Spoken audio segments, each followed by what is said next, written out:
can't teach you creativity, but I can teach you formula advertising. Formula advertising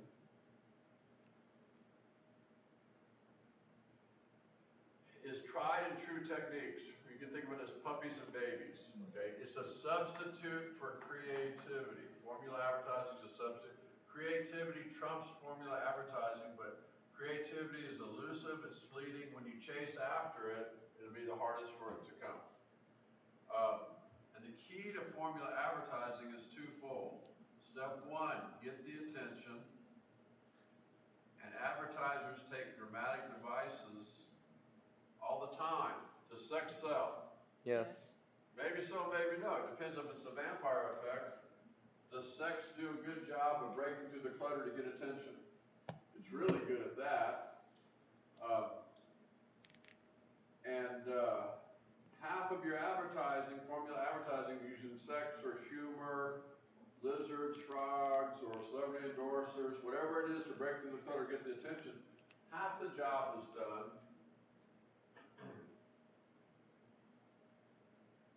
I love technology. The parking garage trapped me in the garage last night too. Oh, great. I had to come here and fix this test. Step two is deliver the payload. Deliver the payload. The payload would be an advertising message with evaluative criteria. Oh, Patricia, that reminds me. You're supposed to remind me of something. Evaluative criteria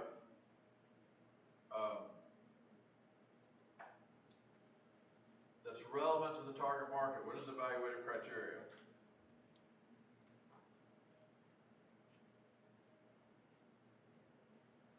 Those are product benefits or attributes that the target market wants. Now, what's door three? Font adjustment. What's inside? You have form. Physical aspect of the good price brand. Packaging. There you go. Package is there. The brand, the price, Placement. form, utility, or product attributes. Are those the things that you do pre-purchase deliberations on to weigh before you buy something? Those are evaluative criteria. Those are the things you're looking at to make a determination, do I want to buy this product or not? Those are evaluative criteria. So, if you get the attention with whatever stimuli you use, puppies and babies, sex, celebrity endorsement, whatever it is, if you get their attention, half of your formula advertising stops there. They remember the endorser, they don't remember the product or why they should use it. Did I show you the herding cats commercial? I did, right? Yes. What was the brand? What was the product? What are you supposed to do? Do you remember? Then they had this follow-up where they built a jet airliner in the air. What was the product? It was So you did half of it. It got the it gets the attention. It used humor. It was well produced. Okay, it was creative as hell, but there was no payload. Okay. There's no payload, and you don't want an ad to be detective work because the biggest obstacle advertising faces are low attention levels. So it's got to be obvious. So you want to have, Ogilvy said, I don't want to entertain people. I'll go broke doing that. Yep. That's why he had the Cleo syndrome. Because the reaction to an ad is not, gee, what a clever ad. He goes, that's not good. Because the reaction I want to an ad is, gee, I didn't know that about that product. The product's a star. I need to try it. Or I need to find out more about it. That's the reaction you want to an ad. And that's effective advertising. And that's what a payload is. The payload is the evaluative criteria the target market is seeking. So that they're like, hey, I didn't know that. Hey, I want that.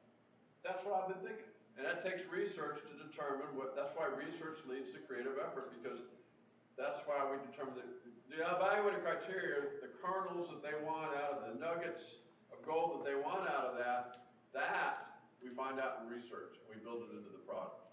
So what you see is half of your formula advertising doesn't do step two. Step two is, remember I told you creative execution was, does the production people capture the spirit and intent of the creatives? Mm-hmm. Well, that's creative execution. This is the other form of creative execution. Step 2 here. Does it deliver the payload? Does it register an advertising message? So far, so good. All right. I will finish with your thing. Back to the basics and fundamentals. We're going to look at something called learning theories or theories of learning. Theories of learning, and you'll note that these are things that I use in class too. Theories of learning or learning theories.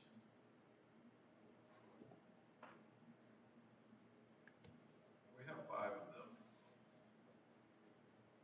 Repetition,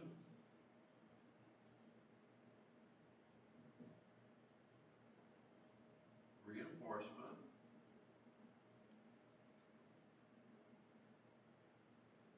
something called meaning. Okay, this next one is like the word contiguous. Contiguous means something next to something. It's called contiguity. That's a G. If you put continuity, Kiana will count it wrong. Contiguity. That relates to a concept called borrowed interest.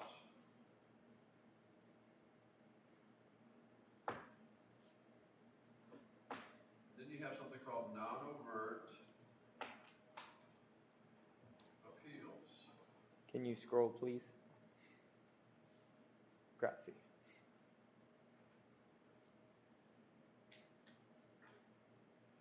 All right.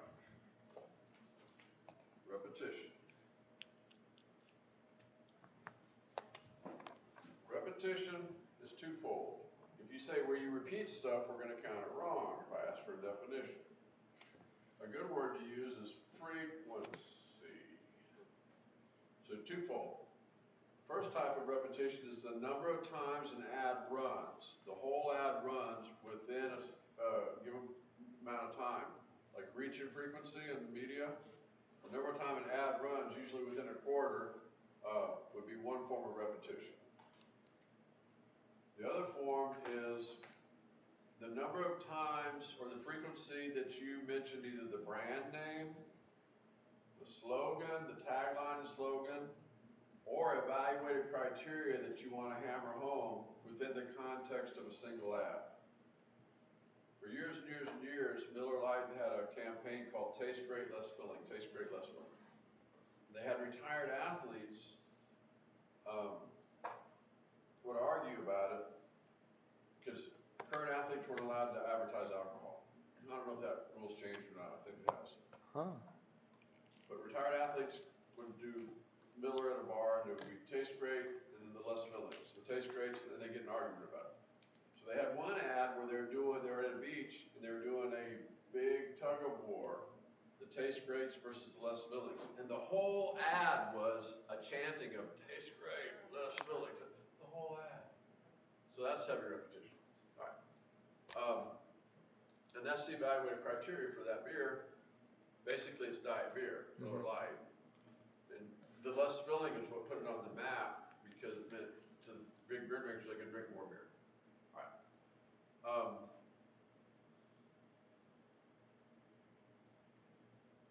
Repetition within the context of the ad. Ogilvy said, if you don't have anything relevant about your to say about your product, repeat it. Or create a jingle and sing it. Sing it a lot and sing it loud. And the Rosser Reeves USP, what is that? Unique selling position. Proposition. Unique selling proposition. You take any evaluated criteria about it, like if you watch that film, they said that Schlitz or Boston, I think it was Schlitz, steam cleaned the bottles. Yeah. They all did that, but they were focusing on Mad Max, or not Mad Max, goodness, Mad Men. Way two different things. Mad Men, where they're like, oh, okay, you, for the cigarettes, you roast your cigarettes.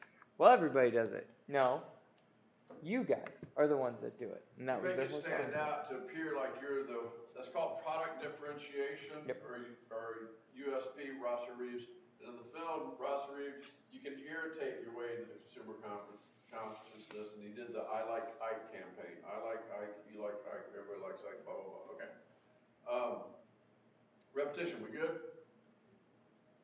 Yes, Does your sir. instructor believe in repetition? Yes. Is question number 2 always the same? Yes. ISIS. Is that on purpose? Yep. Now, is the whole taxonomy approach repetition? Does that build neural redundancy? Yes, sir. Do sports coaches believe in repetition? Yes, sir. Does the military believe in repetition? Mm-hmm. All right.